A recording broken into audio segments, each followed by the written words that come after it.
Hi, and welcome back to Fisher News Show. I'm Sydney Harrington. And I'm Lewis Douglas. This episode we are looking at all things political, including the upcoming presidential election. There are some great stories for you this month. Kyla gives us the biography of the two presidential candidates, while Milena interviews the state representative, Cynthia Browning. Luca interviews some students about what they would do if they were president, and I talk with some 4th and 5th graders about who would they choose for president. Owen looks at people who almost became presidential candidates, and JT digs deep on the history of the U.S. flag. Sydney asks teachers what they would do if they were president, and Frankie looks at the inspiration of our national anthem. Let's start with Kyla's story and learn about the current candidates. Hi, my name is Kyla. Hillary Clinton and Donald Trump are the two presidential candidates for this year's election. Let's talk about their history. Trump's full name is Donald Trump. He was born on June 14th, 1946. He was born in Queens, New York City, U.S. Trump has 5 kids named Donald Trump Jr., Ivanka Trump, Eric Trump, Tiffany Trump, Barron Trump. Trump's parents are Fred Trump and Mary Ann McLeod. Hillary's full name is Hillary Diane Rodham. She was born on October 26, 1947. She was born in Chicago, Illinois, U.S. She has one child. Her name is Chelsea. Her religion is Methodist. On November 8th, the people of the United States will vote for who they think should be president. For Fisher News, I'm Kyla. Thanks, Kyla. They sure are different. Now to Milena talking with State Representative Cynthia Browning. My name is Milena, and I'm here with Cynthia Browning. So, Cynthia, what was it like when you first started? Well, I started serving as a representative in the Vermont legislature in 2007. And I have a background in economics, so I'm very much about how does the economy work, and we need programs that will make sense for the economy.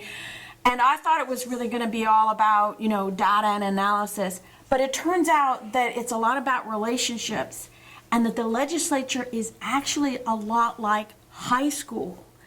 And there are all these little groups and cliques of people, and it's been frustrating for me sometimes to try to break through that, to do things that make sense when you have all these little rivalries and cliques and who likes who. So these are very powerful people, these are adults, but you have the same kind of human dynamics and groups that you do in elementary school or in high school. So it was very, very exciting and very, very frustrating. What's your favorite part about your job?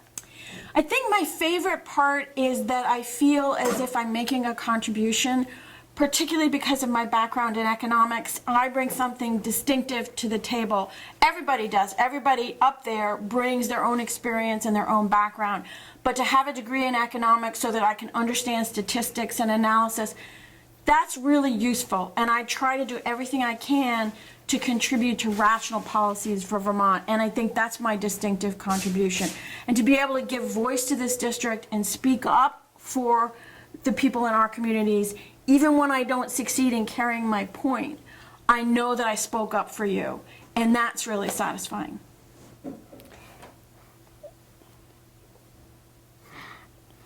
Is it true that you helped make laws for Vermont?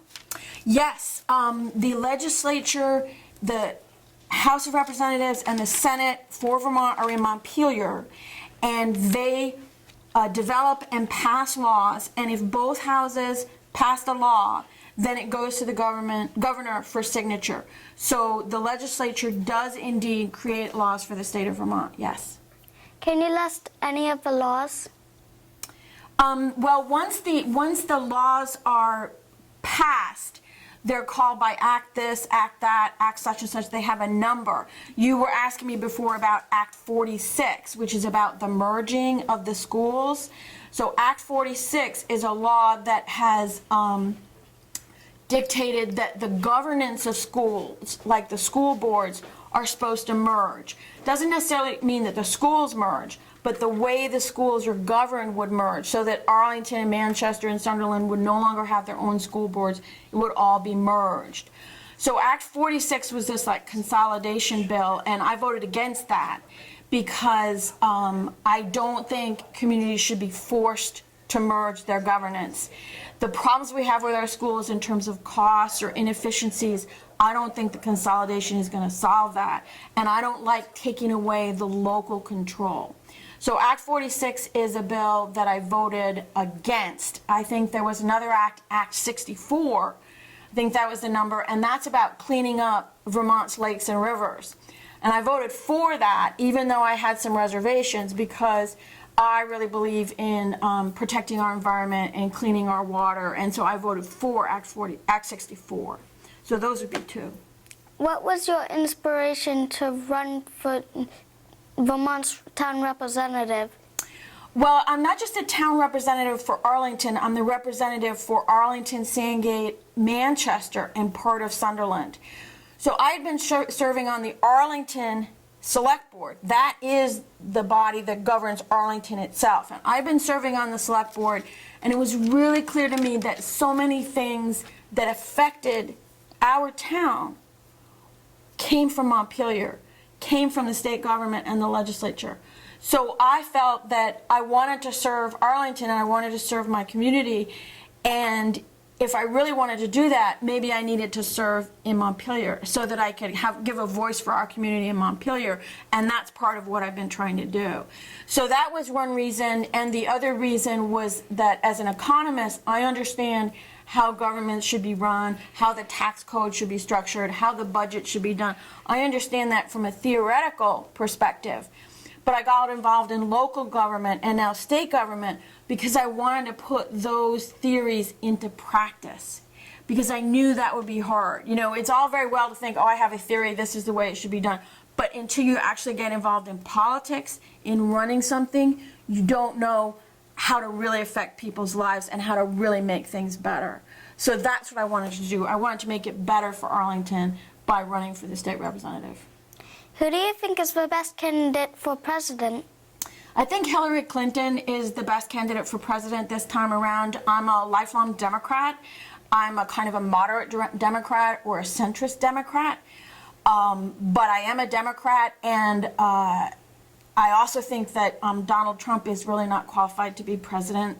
I don't think he has the experience or the background or the judgment to do the job. And I'm an academic, you know, I have a degree, so I really believe in studying things and analyzing things and developing policies that will make sense. And I just don't think he has any interest in doing that. So right there, I can't support that. I also would be very concerned about what he would do about environmental protections, because he said things about taking apart regulations, and I know that Clinton will continue to try to protect and preserve the environment. And so right there, I have to support her. I think she's a deeply flawed candidate. I wish we had some different choices, but I supported Hillary Clinton, and in fact, I already voted for her. I did the early voting. I think I voted on Monday. Who do you think is the best candidate for governor? That's a harder one for Vermont, because I think we're very, very fortunate in Vermont. Unlike at the presidential level, we're very, very fortunate because both of the candidates for the major parties are really good. Phil Scott is a Republican candidate, and he's a good a good guy. He's experienced. He's got background. He's a moderate Republican, so he's really good. Sue Minter is a little bit of a centrist Democrat, and she's got a lot of experience. She's got good background, so she's really good. So that's really good because it's kind of like we're sort of safe, no matter who gets elected. I think we're going to be in good shape. That being said, I voted for Sue Minter. I served with her in the legislature, so I know that she's really, really smart and well-trained and has a good background, and she's kind of a forceful personality. She wants to get things done. I also know Lieutenant Governor Scott. I've met him. I haven't worked with him a lot, but he just always seems like kind of low-key and, well, we'll have to look at it. And, he's got some good ideas. There are some things that I really agree with him about, and I disagree with her. But I just don't feel the kind of energy and forcefulness that I'd like to see in someone who's going to be leading the state government and really responsible for helping all of us and taking care of all of us in bad times and good. So I ended up voting for Sue Minter. I thought she was the best candidate. But again, I think Phil Scott is also a strong candidate, and if he's the one that wins, we're going to be fine. Thank you for joining us, Cynthia. Goodbye. Back to the news desk. Thanks, Melana and Cynthia Browning, for a great interview. And now we go to Luca, who asked some students what they would do if they were president. Hi, I'm Luca, and today I'm here with Riley, Abby, and Sawyer to ask them what they would do if they were going to be president. So Riley, what would you do? The first thing I'd probably do is end Common Core math because it's pretty hard for me and my mom to do it. And I'd lower prices on fun activities and games that teachers buy for us in the classrooms because they are pretty expensive. That's pretty cool. So Abby, what would you do? Make sure everyone will do the right thing. Pretty nice. So Sawyer, what would you do? I would try to save up money and I would let people in schools have lots of money so that they could donate it to other schools to help it. Nice. That's it, folks. Back to the news desk. Very interesting, Luca. Next, I talk with some 4th and 5th graders about who would they vote for. The results are interesting. Hi, I'm Lewis, and I'm here with some 4th and 5th graders about who would they want for president. So, Jason, who would you want for president and why? I would want Donald Trump for president because Hillary Clinton is taking away guns. Very interesting. Aubrey, who would you like for president and why? I would like Hillary Clinton because she's been in Congress for a longer time than Donald Trump has. Very interesting. So, Kale, who would you want for president? I won't mind Hillary because, she's been, running, she's been, in the political debate. Yeah, longer than Donald Trump. Very interesting. So, Carrie, who would you want for president? I would want Hillary Clinton because we've had all men presidents since George Washington. So I think the girls would want a chance. So, yeah. Very interesting. Well, folks, you heard it. Now back to the news desk. That was a very interesting twist, Lewis. Now I go back in time with with Owen to look at some candidates of this election. Hi, I'm Owen Evans, and I'm here to talk about the Democratic and Republican nominees. First, we have Bernie Sanders, who is the nominee for the Democrats. He is supported because he wants to reverse economic inequality and stop global warming. He also is socially liberal. Next, we have Ted Cruz, who is the Republican nominee for the president. He supports gun rights. He doesn't believe in global warming, and he is from Texas. That's my piece. We'll find out who the real president is on November 8th. Interesting to see some of the faces that were almost president. Now we go to Sydney as she asked what teachers would do if they were president. Hi, I'm Sydney Harrington, and I'm doing if the teachers were president. So, Mr. T, if you were president, what would you change anything? I would definitely change a lot of things. I would probably first start out by changing the school week from 5 days to 4, because I feel that in extending the 4 days a couple more hours longer so we could all get 3-day weekends. And I also would probably take away homework, because I feel like kids work really hard throughout the day, and they deserve some downtime when they go home. Mr. Pratico, if you were president, what would you change? Well, first of all, I would change the fact that there would be trustworthy and reliable people in the government. Nowadays, things are a little shady, so we are, just making sure people in America feel trusted and, important. Mr. T, so mostly all the presidents had a pet. What pet would you have? I would probably say I'm not a big fan of pets. I'm going to be honest with you. So I would probably that ended, I think. Oh, darn it. Okay. Anyway. Okay, no, it's fine because she can cut them out. Oh, right. I kind of screwed that up. I apologize. Okay. So I would probably get some sort of bird, because I am very fascinated with flight. And a bird that you could fly on? That would have to be a pretty strong bird. So I'm also scared of heights. So I would not be flying with the bird. I would just watch the bird fly around my White House. Okay. So all the presidents had pet. What would your pet be? I would easily have a pet moose. How cool would that be to have a moose wandering around the White House out there? You feed it through the windows. Wouldn't that be cool? I'd be a pretty cool president if I had a pet moose, and you could ride on it too. So that would be a little terrifying, actually, but okay, we'll go with that.